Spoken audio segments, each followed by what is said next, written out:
अस्सलाम वालेकुम रहमतुल्लाहि वबरकातुहू। एक बंदा बैरून ममालिक रहता है और उसने कुर्बानी पाकिस्तान में करवानी है। इधर पाकिस्तान में पहला दिन था कुर्बानी का, तो उस बंदे ने यहाँ पे फजर की नमाज के बाद तुलूए आफ्ताब के बाद जो है वो ईद पढ़ने से पहले कुर्बानी करवा ली। तो क्या उसकी तरफ से वो कुर्बानी हो जाएगी या नहीं? बराए मेहरबानी रहनुमाई फरमा दें।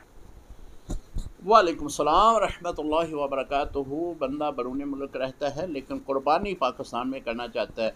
उसने वहाँ पे नमाज ईद पढ़ने के बाद पाकिस्तान में कुर्बानी करवा ली, लेकिन पाकिस्तान में अभी ईद नहीं पढ़ी गई, तो क्या कुर्बानी हो जाएगी? जी मोहतरम, जिस शहर में वो मुकीम है, कुर्बानी करने वाला या वकील बनाया उसने, अगर उस शहर में कहीं भी ईद नहीं पढ़ी गई तो पहले ही ईद पढ़ने से उसने कुर्बानी कर दी है, तो ऐसे में कुर्बानी नहीं होगी।